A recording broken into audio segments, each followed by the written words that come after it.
એ રામ રામ ભીખાભાઈ, રામ રામ. એ રામ. એ આવો ભરતભાઈ, આવો. કેમ છો? બસ મજામાં. તમે કેમ છો? બસ જો આ છોકરાઓના ભણતરની ચિંતા સતાવે છે. આવો આવો, બેસો બેસો. કેમ છોકરાઓ હોશિયાર નથી? હોશિયાર તો છે, એટલે જ તો ખબર નથી પડતી મારે એને મેડિકલ કે એન્જિનિયરિંગમાં આગળ મોકલવા હોય તો કઈ સ્કૂલ સારી રહેશે. અરે એમાં ચિંતા શા માટે કરો છો?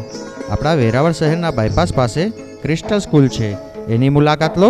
હા, નામ તો મેં બહુ સાંભળ્યું છે, પણ ક્યારેય મુલાકાત લીધેલ નથી. અરે છેલ્લા 3 દાયકાથી શિક્ષણ જગતમાં અગ્રેસર એવા જયસ્વાલ સાહેબનું મેનેજમેન્ટ છે અને છેલ્લા 2 વર્ષથી ત્યાંના વિદ્યાર્થીઓ કેન્દ્રમાં અને બોર્ડમાં અવ્વલ નંબરે પાસ થાય છે. શું વાત કરો છો? પણ ત્યાં વિષયવાર શિક્ષકો તો છે ને? અરે હા, એ પણ ફૂલ ટાઈમ એટલે કહું તો શાળા શરૂ થાય અને પૂરી થાય તે દરમિયાન શિક્ષકો ત્યાં જ રહે છે.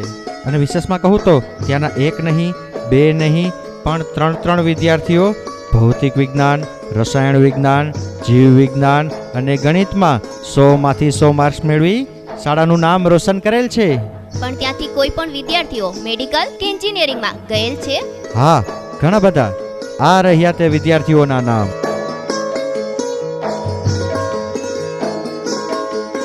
ભીખાભાઈ, એક વાત કરતા તો રહી જ ગઈ કે ક્રિસ્ટલ સ્કૂલમાં ભાઈઓ અને બહેનો માટે અલગ અલગ અતિ આધુનિક હોસ્ટેલની સુવિધા પણ છે. એક મહત્વની વાત કરું તમને કે ત્યાં આ વખતે ધોરણ 10માં 95થી વધુ PR લાવનાર વિદ્યાર્થીઓને 4 સેમેસ્ટરમાં ફી માફ છે. અને આટલું જ નહીં, ક્રિસ્ટલ સ્કૂલમાં 11 સાયન્સ માટે એક સ્કોલરશિપ પરીક્ષા પણ રાખેલ છે, જેમાં વિવિધ ફી માફીની સ્કીમો પણ હશે, જે આગામી 5 એપ્રિલને રવિવારના રોજ સવારે 10 વાગે ક્રિસ્ટલ સ્કૂલમાં જશે. ભરતભાઈ, પેલી પરીક્ષાઓ કઈ કહેવાય જે ધોરણ 12 પછી આપવી પડે? હા, એ ગ્રુપ પછી જી અને બી ગ્રુપ પછી ગુજકેટની પરીક્ષા હોય છે. અને તે પરીક્ષાની તૈયારી આ સ્કૂલમાં નિષ્ણાત શિક્ષકોની ટીમ દ્વારા જ કરવામાં આવે છે.